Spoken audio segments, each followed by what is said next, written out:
Today on Fight Insight Podcast, we will have Bryan "BAMBAM" Barberena, and we will talk about UFC 310 results and the media in the UFC. So sit back, relax, and Tim, hit it! Ladies and gentlemen, welcome to the Fight Insight Podcast. This man has saved our show so many times, Rain, from complete failure and utter disaster. He's the very first guest that, kind of like pushed me on the way to get this podcast going, because he said, don't worry how terrible you are. I'm going to be a guest on your show. And I was so honored. And now, 4 years later, I can honestly say this guy is like one of my best friends. He's such a great dude. Rain, we're going to talk about UFC 310. We're going to talk about the terrible media in MMA today. Bring him in, Rain. Please welcome Bryan "BAMBAM" Barberena. Nice. Hey. What's going on, Bam Bam? Awesome. Thank you for the intro. That was You're really welcome. Yeah. Yeah. Bam Bam, how much do I you never miss? said you were terrible. I never said that. No, well, sure. It was implied. It was strongly implied. Oh, was it? Yeah. How are you doing, no. my friend? I'm doing good. Doing all right. Yeah. Hanging in there. Yeah. Good, my man. Well, look, I appreciate you coming on. This is very last minute, as you have done for me in the past. We did have a guest all lined up, Bam Bam. It was Mr. Vicious, Tresean Gore, who's a very interesting character. His background is very interesting. He's a UFC middleweight who competed on The Ultimate Fighter. Then, here's my first question for you, Mr. Veteran. When he comes out of the Ultimate Fighter show and he gets a contract to compete, regular contracts are 4 fights, right? Is that generally the norm? So they've changed. So I think when I first signed my first contract, it was like a 3-fight deal. Okay. And I know they have, like, if you win the Ultimate Fighter, it's a different contract, a different kind of contract. Yeah. I'm not sure if he was fighting just to, like, from the show to get a contract against another guy on a show, then I would assume it'd be like a normal contract. So probably like a 3-4 fight deal, maybe 3 or 4. Okay. So he ended up making it to the finals, Tresean Gore, but then he got injured, couldn't compete in the finals, but he still made it in. He loses his first 2 fights and then wins his next 2, gets a performance of the night bonus, and then wins his second one, both of them by chokes, like literally like lays the dude out both times. So I was thinking that must have been like the last fight on his contract. So that was pretty cool that like you end your contract with 2 big wins to hopefully then get to keep going, Absolutely. Yeah. I would assume that he's probably made some changes or whatever it may be. The fact that he's, on a 2-fight winning streak now. Yeah. It definitely paves the way for him to go ahead and keep fighting and get a new contract. Yeah, so it would have been pretty cool. So I don't know where he is. Not only that, Bam Bam and Rain, but look, I went and found he's Mr. Vicious, but I found my Mr. Perfect cup. I found that, so I was gonna battle him, Mister to Mister. Yeah. Here's the thing, Bam Bam. Ready. Yeah, UFC 310 goes down. Rain, we were talking a little bit before we started. Ian Gary loses. How are you feeling about that, Rain? I mean, I honestly don't care that he lost. I was just mostly curious as to who's going to get the first loss, right? Because they're both undefeated fighters. I think that was like kind of like the drama going into that matchup. To me, it's like which O would go. And for Ian Machado Gary, that's him. How about you, Tim? You love Ian Machado Gary. I mean, Bam Bam, if I had streamers and balloons to throw up in the air when Ian Gary lost, I would have done it. This guy is very unlikable, Bam Bam. He's the opposite of Bryan "Bam Bam" Barberena. He's absolutely unlikable. Even I saw, and I didn't prepare this for the slide, but he did a tweet afterwards that is like, Shavkat is great and blah, blah, blah, but I will see you again and I can beat you, blah, blah. It's like you can't even be humble in your freaking tweet after you lose. You know what I mean? Yeah. I'm not obviously I'm not a huge like Ian Gary fan or anything. It is what it is, whatever. Nobody is, not even his wife. There was a lot of back and forth between me and him a while back, and the fight never materialized. We both said yes. We both said we wanted to fight each other. We were both talking to the matchmakers, trying to get them to book the fight. They didn't want to do it. I thought it was because, I personally think that, they were protecting him from me, obviously more so. Why would they be protecting me from him? I mean, so, he's done well. He's winning fights. He's, was undefeated. I actually picked Gary over Shavkat in the fight just because, I kind of was feeling kind of risky and thought I'd go for, the underdog pick and, maybe he stood a chance or something. I don't know. I figured the takedowns would be, a big part of it, but he did throw up some submissions that put him at risk briefly. But ultimately I think he was kind of gun shy on the feet. And I think that kind of cost them the fight more than anything. Did you guys both agree that you thought Shavkat won the fight though? It was very close. Oh, I think Shavkat won. Yeah. Yeah. Rain? Yeah. I didn't get to see like the full fight, but I knew it went all the way to the fifth round. Yeah, fifth round. It wasn't a great fight, to be honest. It was close, but yeah, it wasn't like super, on the edge of your seat. Excited for the next round, excited for like a finish to come along. So it wasn't that, but yeah. I thought so it was then close. Here's something for veteran Bam Bam. So Bam Bam, you've got your UFC contract, right? And it stipulates your pay. Yeah. Do they get more when it's a 5-round fight though? Like, would you have renegotiated if you go, hey, if I'm co-main and it's 5 rounds, does your contract then you automatically renegotiate? How does that work? So he probably negotiated for that fight just to step in. I don't know. I feel like, jumping in on short notices, you're more doing it for the opportunity more than anything. No. Okay, hold on. Forget the short notice aspect of it. I'm just curious, okay. Like your normal contract that says I get paid $50,000. I couldn't tell you if it says it in paper, like in writing. If it says that it was switched, I'd have to go back and look at it. I can't. I don't remember those things, but I would assume most of the time a 5-round fight is a main event, and so usually you get paid more if you're the main event. If that's Does your contract say, when you're signing your contract, does it say, oh, but if it's a main event, you'll get different? Or is that just like a main event bonus? It's not, your pay doesn't change. It's just there's being the main event, you get like a bonus. So wait a second, though. Hold on. So you know how normally it's like the show and win money, right? Yeah.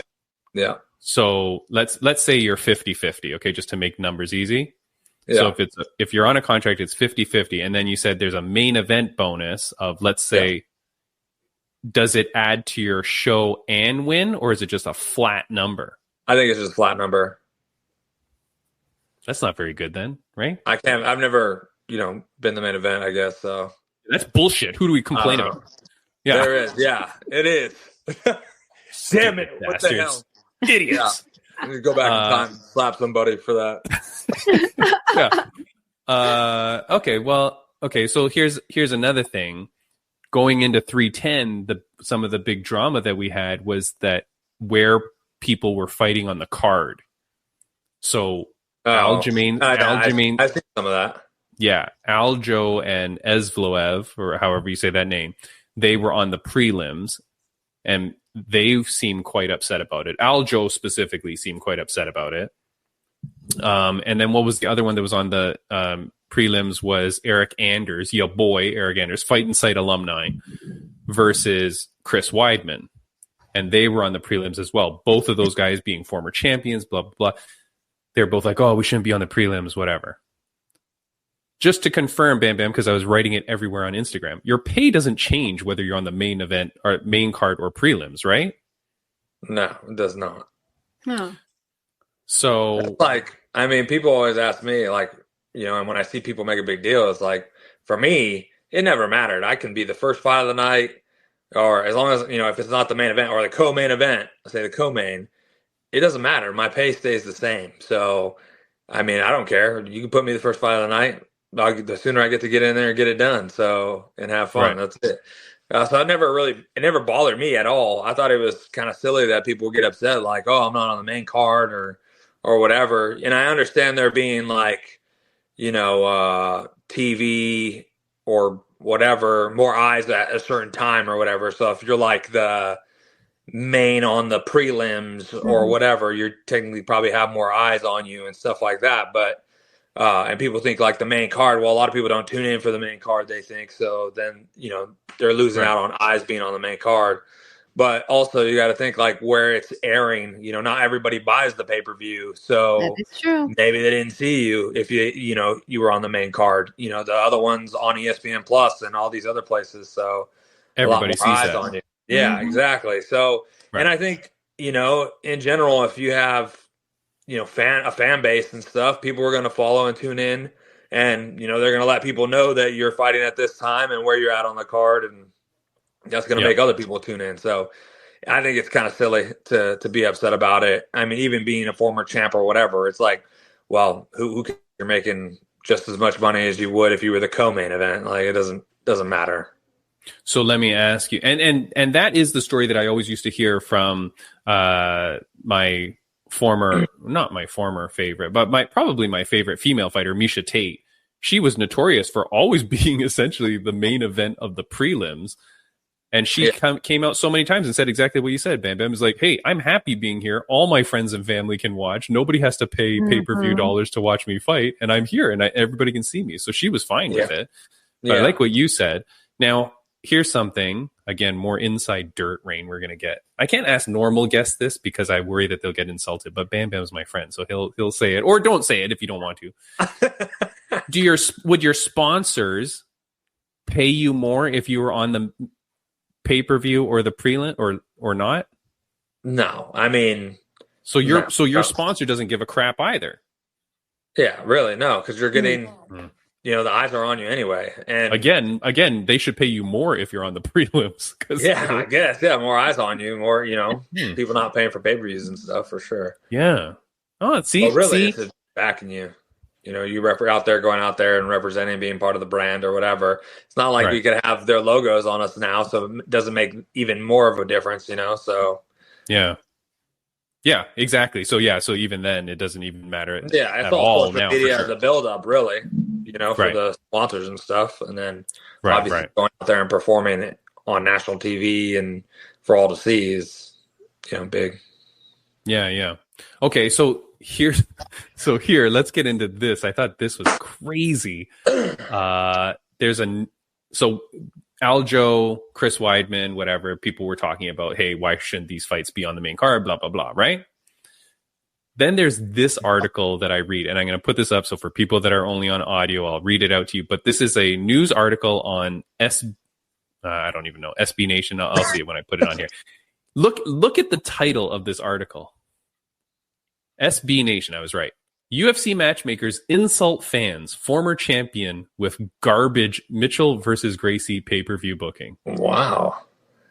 That's a goddamn real article on SB Nation, which is like a legit media, like UFC media. Do you guys know SB Nation? Do either of you recognize that at all? No. No, I mean, you probably figured I wouldn't know. I don't really. No, I don't know. Like it's I mean, to me, SB Nation normally pops up on my feed. It's not even on my Instagram feed. It's like if I Google things, like it's a pretty decent media outlet. Anyways. That's a pretty harsh, big title. You're literally calling Bryce Mitchell and Kron Gracie garbage. Garbage. Yeah. Rain, you've called a lot of fighters garbage in your day. No. What do you think about that, Rain? Like you're okay, but Rain, you are a personality now in the business. You're an announcer. Like calling someone like that or an article like that. You're an announcer? Okay, that makes sense. I am a ring announcer. Okay, that makes sense. Yeah, I was like, Dang, that sounds really good. We're right here. Up Next Fighting, right here. Nice. Yeah. Bam, So she's the whenever cage you're in announcer for Up Next California- Fighting in California. Yeah, get out there. Yeah, Okay. whenever you're here in LA, let me know. You can Okay. catch the show right here at Yeah. Up Next Fighting. Rain Awesome. can get you 10% off tickets. Nice. Sweet. Yeah. Any off the concessions? I don't know. No. I've already asked. That's enough. I'll give you a rain check on that one. Okay. Yeah, that's sweet. I like it. Okay, so Rain, what do you think about that though? Because again, being a personality in the business and stuff like that, like, what do you think about a media outlet calling a Hoist Gracie relative, which is like he's the godfather of MMA, and then Bryce Mitchell, who is literally, I mean, he's a top star in the UFC. He's Arkansas. Baby. Arkansas. First of He all, is I saw Arkansas. that bout. I liked it. So I don't know why it was called garbage by SB Nation, right? Yeah. I wouldn't do it. I wouldn't dare to call anyone garbage or a fight garbage, right? One, it's because it's a small world, right? And you don't know who you're going to end up running into. What if one day you want to interview them, these fighters, and the organization, for example, UFC, right? It's kind of like a harsh word to say, especially what if, one of these days you want to be like, hey, can I ask you for a favor? Can I ask for an interview? They'll tell you, wait, aren't you like the garbage, whatever outlet that called us garbage? Like, they might tell you that one day. So I don't know. That's not something that I would kind of venture into. Bam Bam? Yeah. I mean, I agree with her on that as far as, especially the interview thing. Like, what if his next fight, or a couple fights down the road, he's fighting like top contender, and wins, and then you're like, oh yeah, hey, come on for an interview or whatever, it's whack. I mean, there's fighters that don't have great performances. I've been called trash plenty of times by people, Right. Right before I came on. I mean, it's okay. No, but I mean, really, it is like it's hard for people to say, or like when people constantly say like, oh, this guy sucks or whatever, like, oh, you don't want to watch him or whatever, and then he has like a breakout performance or something like that. I just think like they're in the NFL of fighting, like, go in there and you try. You know what I mean? Like, I mean, it's not that easy. And I think your game plans and things don't always work out, or the things you think are going to work aren't going to work, and it's a lot harder than it is. And then you have all eyes on you, and people are going to say what they're going to say. So you got to have tough skin, but is it the right? It's definitely not the right thing to do, especially in headlines, and you're supposed to be a media outlet, marketing and talking about fighters and stuff like that. Like, it's outrageous, ridiculous. No. Okay. I didn't know who they were, but if I did, I wouldn't be reading their stuff anymore either. Yeah. Well, that's the thing though, Bam. You think that the community would go like, whoa. Yeah. Why shouldn't we all stick up for our brothers and sisters? Even if they didn't like the fight. But this is before the fight. Oh, wait, hold on. Is this clear? This is before the pay-per-view starts. It's before the pay-per-view starts. Oh. Yeah. Sorry. Oh my gosh. I didn't know that. Wait, which makes it worse then, right? Because yeah. No, because the fight was amazing. Yeah, I remember seeing that. Like, Thug Nasty's fight was incredible. With the knockout? The knockout, brutal. Slamming him, and then with the murder elbows, like... Yeah. Again, like... No, this is on the, I don't know, December 4th. So this was the Thursday. Like... Oh, okay. Okay. Like, before the event, they're calling crazy. this fight garbage. And then I read the article, and it doesn't even justify... Like, it's generally So just it's like saying... clickbait. It's clickbait, but clickbait at the expense of these fighters. Okay. Yeah. Now, guess who the writer of that article is? Timmy B. I was doing it under my ghost name or whatever you call it. No. Yeah. Ready for this? This is what's incredible. The writer of the article, I'm pretty sure, I'm almost positive, is a goddamn fighter. Andrew Road Dog Richardson, who's a 4-1 pro. He hasn't fought in a while, but I mean, he has a respectable record, 4-1. But that's him, man. I'm almost positive because here it says Andrew L. Richardson. And when I search that, that's him. I think it is. Maybe it's not. Did you click on the app? Yeah. I did. And I'm like, so I'm 99%, but just in case I get sued, I'm just saying, I don't know for sure it's him. I think it's him though. But let's just say if it is a fighter, even crazier, man, that you would call other fighters garbage. Yeah. Or that their fight is garbage, or that like I know you're not saying Bryce Mitchell is garbage, but you're saying his fight is the matchup is garbage. His placement on the card is garbage. Any way you take it, I feel like it's super inappropriate. And I did invite him to come on the podcast to talk about it. If it is him, I don't know if it is him. Get him. Look, because I want to ask him respectfully. Because you know why, Bam? We've seen so don't let many him get problems. away with that. I just want to know. Because Bam, we've seen tell him you so want much. to talk respectfully and then let him have it. I just want to talk respectfully. By the way, Bryan Bam Bam is at your doorstep. And but like it's like, because it's like I feel like the media in MMA right now is so crazy. They can try to dig you so badly. This all lined up really perfectly for the guest that we were supposed to have on with Tresean Gore, because let me play you a little video. This was so Tresean Gore gets a submission victory. This is the commentary. I think I remember. Okay, so this is the commentary backstage after he wins, after he gets the knockout. I'm just going to play the beginning of the interview. On the broadcast, Bisping, when you took him down, kind of seemed like, oh, that was the wrong move. When you were doing that, were you able to hear that kind of criticism? Did you know what? Man, Bisping literally always does that. I don't know why. Like, everything I do is just untechnical and wrong. Okay, could you hear that? I'm gonna be honest with you. It was honest. I didn't realize my thing was muted for when you play stuff, and so I was trying to get it to unmute, and it like went out of the thing. I thought I got kicked out and was able to come back in. I was still here, and then I saw the unmute button, so I pushed it, and then I heard, he says that every time. All right, you're wasting airtime with your terrible excuse, Bam Bam. Anyway, I remember it though. The report, technical, all this stuff. Yes, I remember, and I can relate. I can relate. Okay, but here's what happens though. The reporter says, "Hey, when you went for the takedown, Bisping on commentary says how untechnical that is, or that's the wrong move.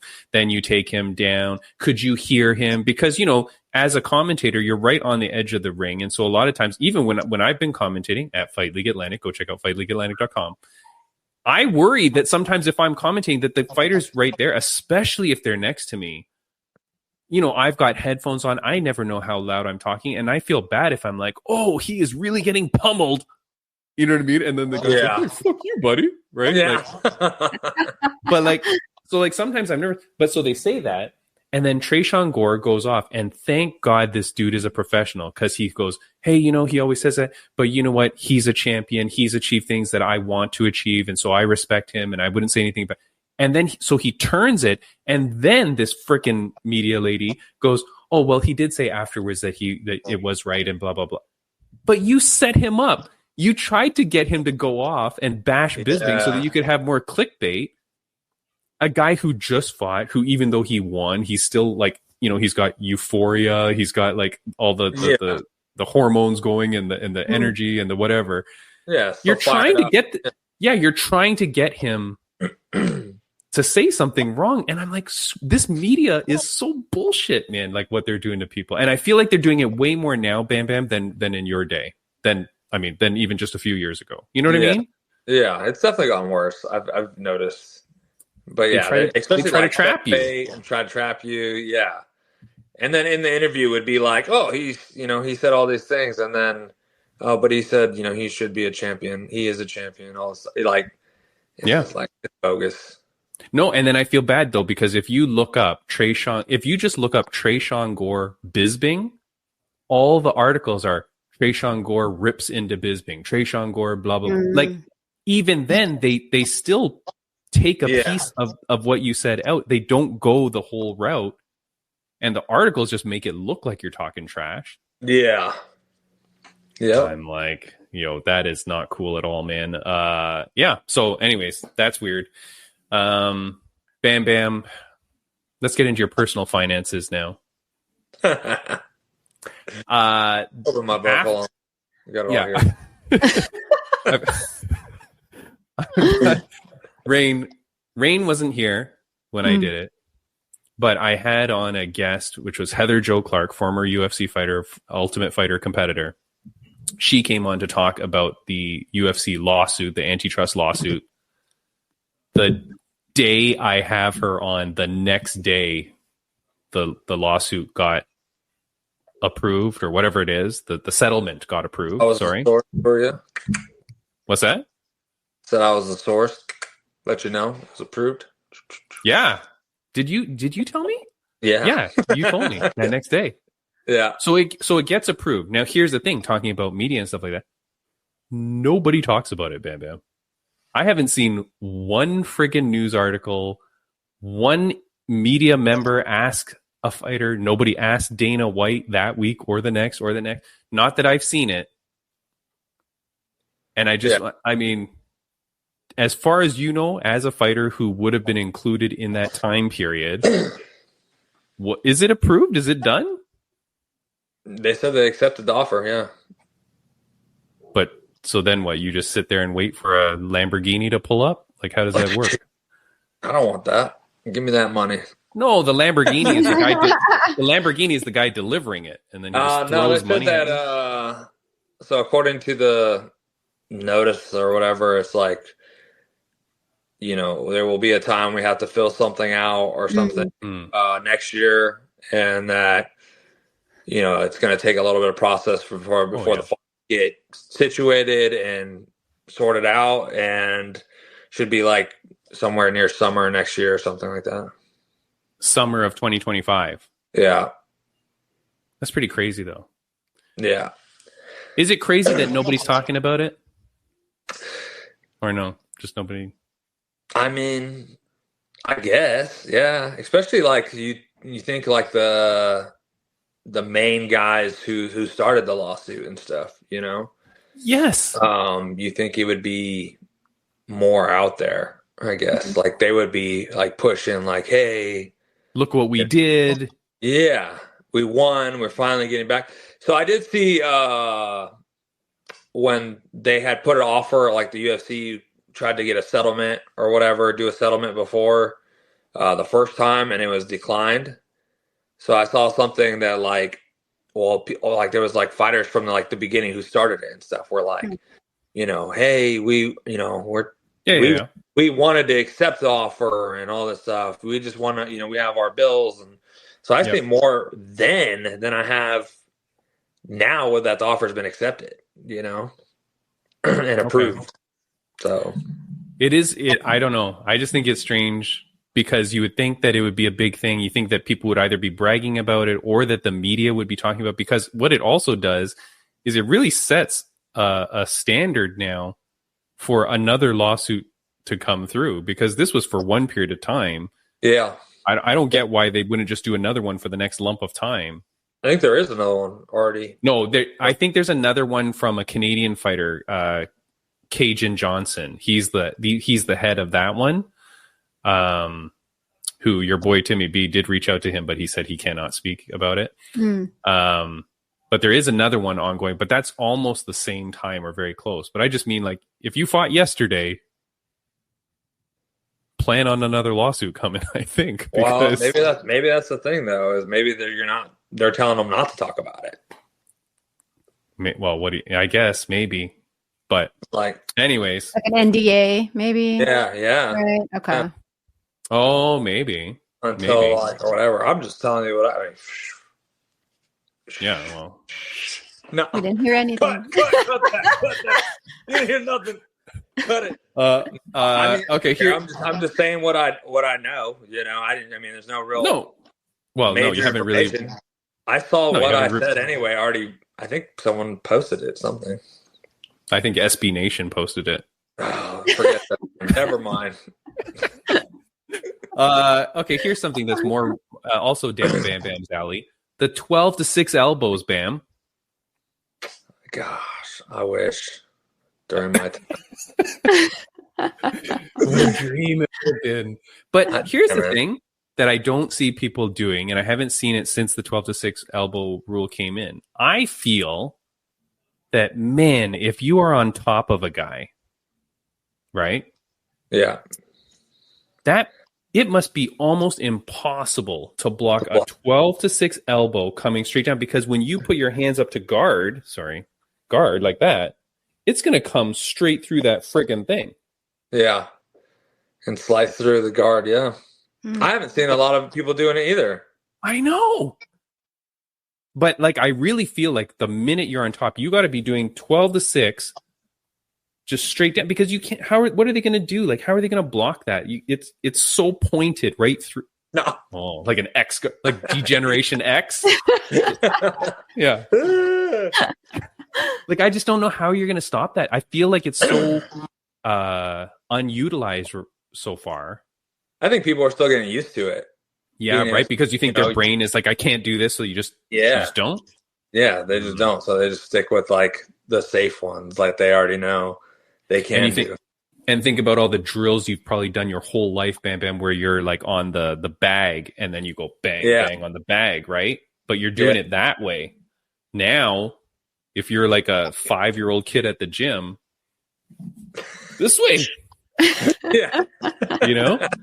Teach them now, man. Like, you got to get the other thing that I feel like people have really missed, especially at UFC 310, man. There were many times, and the commentators did say it once. People are getting almost taken down. They're putting one hand down on the ground.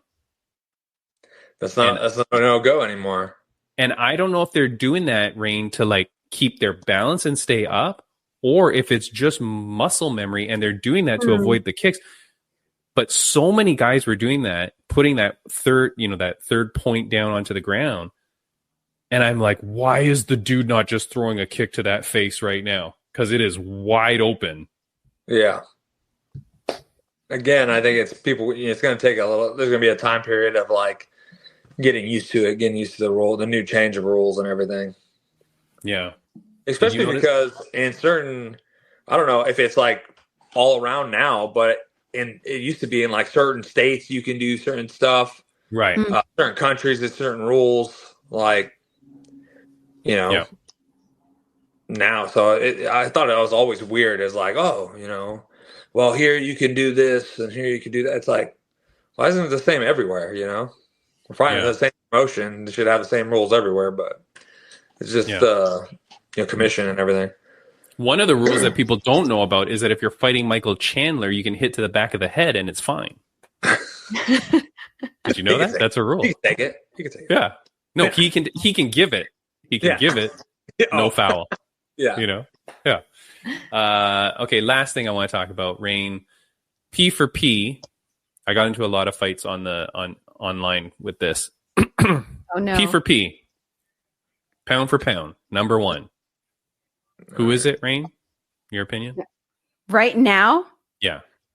Oh, I would probably say oh God. Putting me on the spot right now. Oh God. Oh, I have the answer is Bryan Bam Bam Barberena. There you go. Terrible. Dang, you got to think about it. Who's your answer? Okay, Bam Bam, who's your answer? Well, Rain thinks. Pound for pound right now. Actually, I need to think too. Because I know what they have down. They have Islam and then Jones. Volkanovski. Max Holloway. For me, it's Alex Pereira for now. Because like the guy, Alex Pereira. He always like steps up like last minute, short notice fights. Yeah. People like freaked out when he was like the main event of UFC. That was UFC 300, right? When he was like Jamal. Yeah. And it's like, but then like time and time again, he kind of showed up this year, short notice calls. Yeah. But then he delivered. So I feel like right now he's that guy. I think you're right, honestly, because you got to think about too, like his title defenses. He has more title defenses than Jones right now, actively, more than Islam right now. I think. I guess, especially against people his own weight class. Yeah, 2 weight classes. So okay, so here's the thing. Is that different than like all time? All time? I don't know. Know. Anyways, the Are we point of talking it. active? Because I will say, mean, I agree that John Jones is hands down. He's the best fighter there's ever been in the UFC. Like everything he's done, skill level, everything outside of just in the cage, not outside. Of the cage, but in the cage, he is the man. So, but here's the thing. What I don't like is they're like, can you win the P for P #1 title by beating the pound for pound guy? Islam's gonna fight Jones. I get it. No, but this is what happened. Volkanovski was pound for pound #1. Okay. And then when Islam beat him, they're like, oh, Islam is now the pound for pound #1. And I'm like, first of all, that's not how that works, you dummies. Pound for pound is based on your overall resume and record of what you've done. One loss doesn't necessarily get rid of it, and it definitely doesn't give it to the guy that beat you. Because you could get like a flash, you could get like a flash knockout, like freaking Masvidal could knee you in the first 2 seconds. That doesn't mean he becomes the pound for pound #1. Yeah, I agree with that. But also, okay, so then does that mean Jones is the pound for pound because his overall accolades and everything he's done? Well, that's what I'm saying. Like, then I guess he'd be for sure be #1. But so I was getting into fights with people because they're like, well, Islam is pound for pound #1 because he beat Volkanovski. I'm like, first of all, Volkanovski's a weight class lower. So I don't care that he stepped up. It's like, you're really going to claim that title from beating a lighter guy? Now people are saying work like that. No, I know. Now people are saying if Islam fights Ilia Topuria, right? Because there's been a little bit of talk that Ilia Topuria may come up to fight Islam. If Ilia Topuria beats Islam, is he the pound for pound #1? Does it start to have a lineage like this? No, you shouldn't. Okay, no, I think John Jones pound for pound #1 doesn't matter anyways. #1, and I think Alex Pereira comes in #2.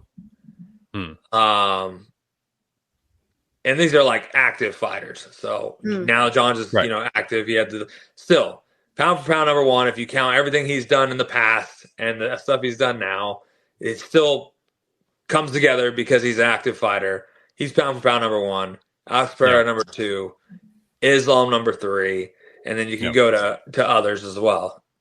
And I don't know. Does it still like if you're a champ, you're automatically above the guys who aren't the champ, who have greater accolades, like Max Holloway?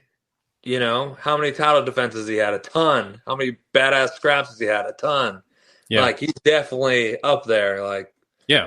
Well, that's what I'm saying, Bam. I don't think a loss eliminates you from pound for pound #1. I don't think so. It's your body of work. It's all the things you've done and accomplished and how you've done it. It doesn't matter that you lose one here or there or anything. Like, who cares? Yeah. Yeah. What do you think, Bryan? I don't know. Well, so for me, I mean, I agree with you about John Jones, right? Okay. But again, like what I said earlier, if we're talking about just this year, I've seen more Alex Pereira fights than the John Jones fights. Granted, the last fight that John Jones had, that was like the not 310 but 309. I mean, I thought was really good. Why is that good, Rain? Well, he beat up a retired guy who hasn't been training for 6 years.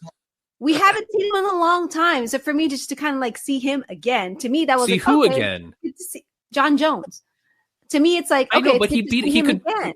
What if he went in and fought me and won? Would you be cheering for him? I mean, like, wait. You said, what if he beat you? Yeah, let's go. No.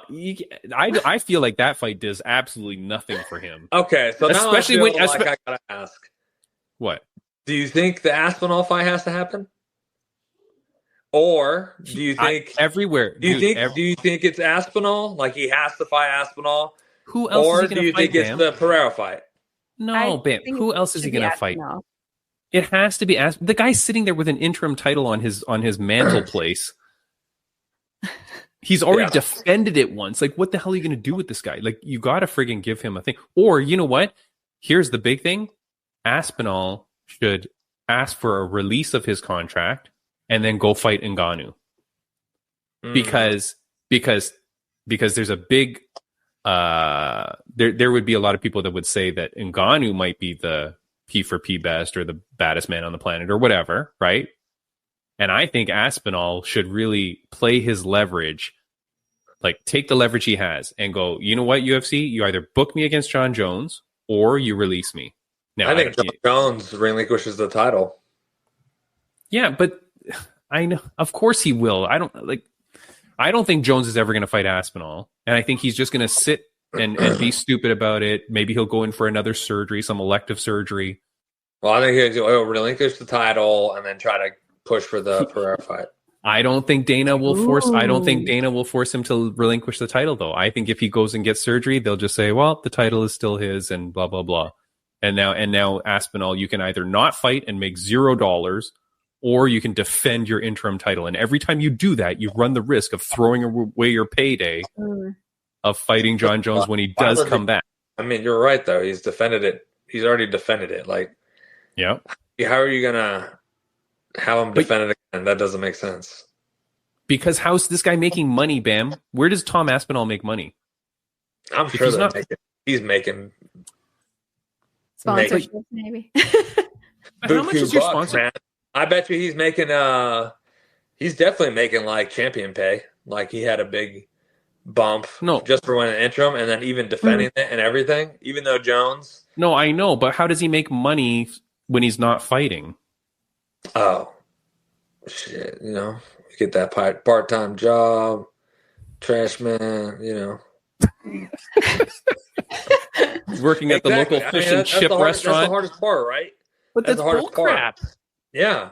But that's so nonsense. Especially because he's got to wait for, Jones to accept the fight again. Otherwise, if they do, then, or he asked like, okay, well then let me defend the interim title, which he still would get champions pay or whatever. Yeah, but Bam, you don't want to do that because you do that and at this highest level of the game, you get knocked out or something happens, right? You get freak injury, anything can happen. You then lose your title.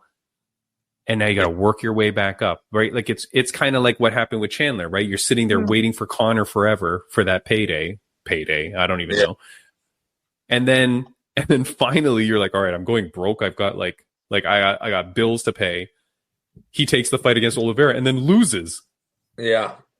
Now what? Now what happens to your stock? So like for Aspinall, like for him, it was the risk of getting the title shot. But yeah, you know what I mean? That always reminds me of Joanne Calderwood, because she was the number one contender, was supposed to fight Alexa Grasso, and then Alexa Grasso couldn't fight, and she took a fight against, I want to say Manon Fiorot or someone, and she lost, and then she lost her freaking title shot, and it's like, that was the worst thing to do. Like, yeah. You know what I mean? You had that thing lined up and you lost it, and then she, never ended up being able to compete for the title, right? Or never won the title. So yeah, you got to be careful with that stuff. Worked out like by taking that fight for potential shot at the title. I think I think the Conor fight still is going to be there. You know what I mean? But I think for him in that sense, it worked out. Like you take the risk to potentially get a title shot. You're talking about Chandler. Chandler, yeah. Aspinall, I think it needs to be Jones, and I think the UFC needs to make it be Jones. And okay, but can we just all agree that my thing is the best, which is you tell the UFC, I either fight John Jones or you release me, and the minute you get released, you go fight Ngannou. They won't release him. Tom Aspinall versus Ngannou. They won't release him. What, in the PFL? Fight Insight podcast announcing it here and now. That's a risk in itself. SB Nation, come pick up this story. Ngannou versus Aspinall. Not a garbage fight. The last fight of the PFL. Yeah. To pay those two guys will absolutely bankrupt us forever. Yeah. There will be 12,000 people buying the pay-per-view. Honestly, I don't know the story about the PFL and Bellator or whatever, but I see these posts from fighters and things like that. Disaster. and it's sad. It really is. It's super sad that You don't have any good friends you don't have any like good buddies that fight for Bellator? I do, but the people I know that are well, he's like injured and recovering right now. Oh. So, Who? Mike Hamill. Oh, okay. Oh, yeah. Oh, Yeah. Okay, yeah. I don't know, man, but I do know that we're going a little bit long here, and Rain has to go. Right, Rain? Aren't you on Yeah, I schedule, have a Rain? few more minutes, but 2 more minutes? a Okay, few Rain, more well, minutes. a few more. Okay, well, Rain, what do you definitely want to get off your chest right I have now? a question for you, Bam Bam. Oh, So okay. I've seen How's UFC your beard veterans so thick? at my I've seen UFC veterans at my promotion Up Next Fighting out here in Los Angeles, California. They would, still take up fights, championship bouts out here. For you, will that be something that you would consider, right? If you see like a local or regional promotion, would you think of like trying it out maybe every now and then, just to kind of like, get back in the cage and fight again? So I've actually had this conversation. Well, I guess I've never really like had it out there, I guess. So, but I'm not like, there's some local stuff here too and other organizations.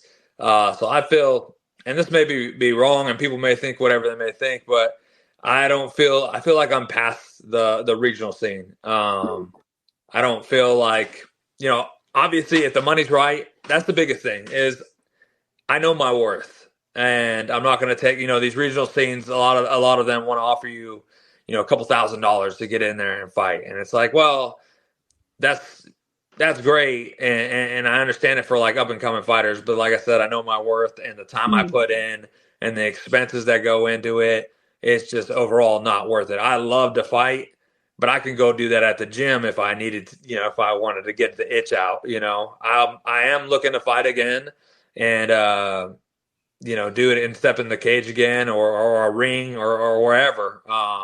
I will be fighting again.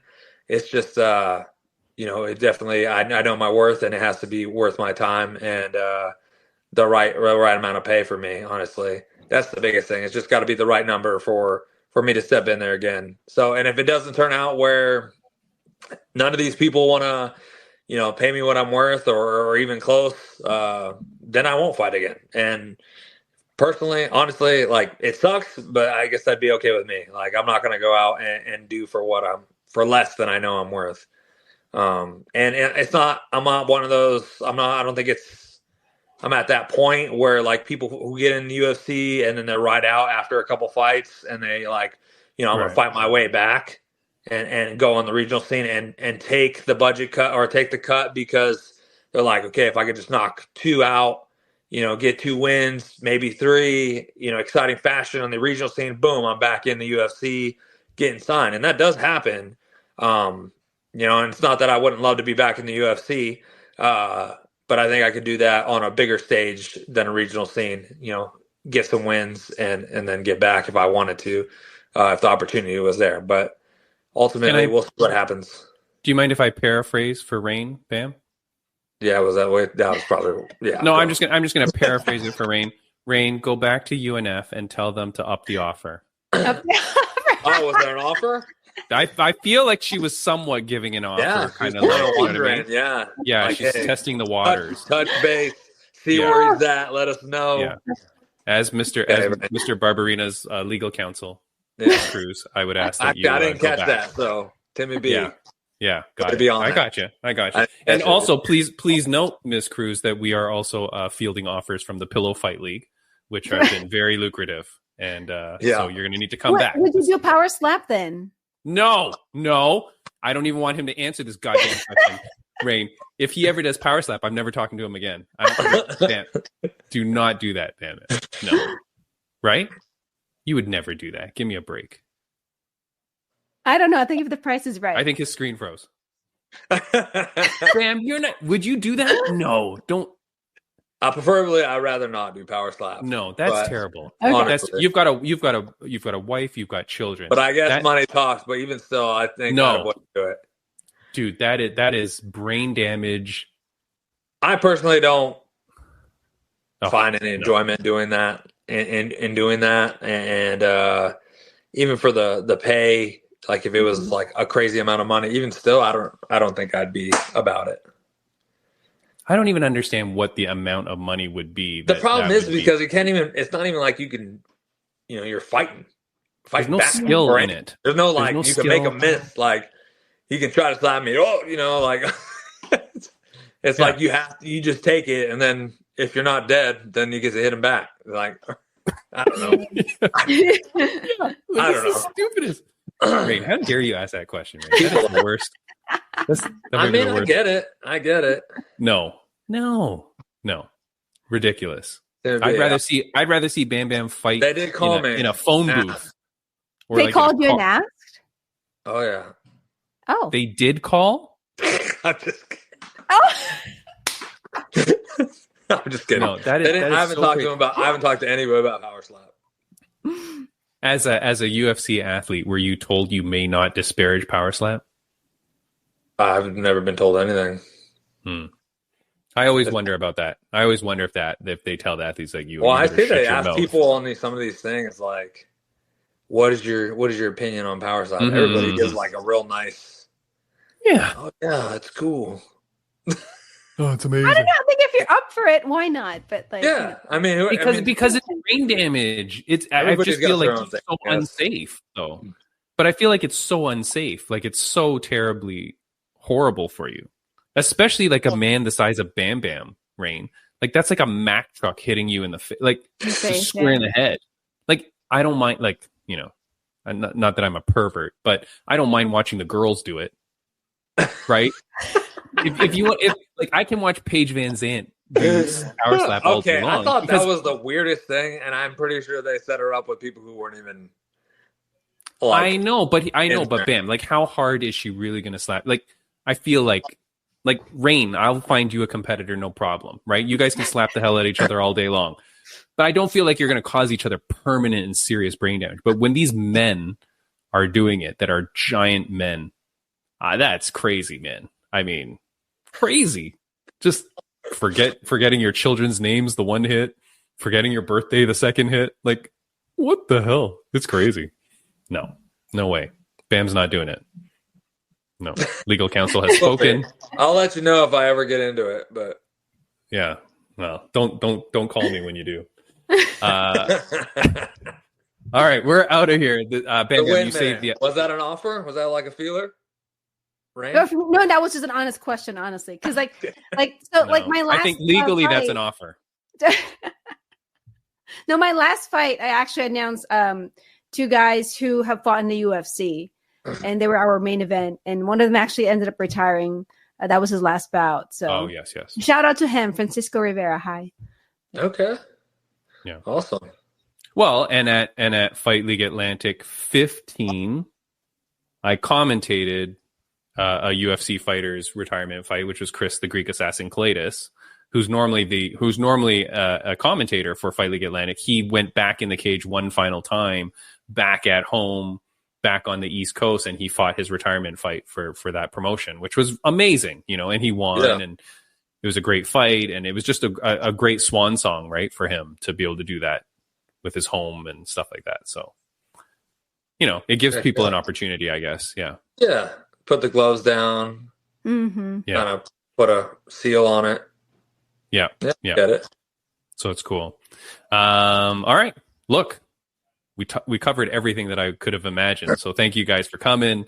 Guys, we will maybe see you next week. I don't know when the last episode of this is going to be. We do have to do a year-end show no matter what. I do want to at least do a year-end show where we pick. And Bam Bam, of course, you're going to be invited to that because you're always there for our year-end shows. So we'll pick I think this year we're just going to do finish of the year, fight of the year, and then maybe male and female of the year or something like that. So we won't make it too crazy.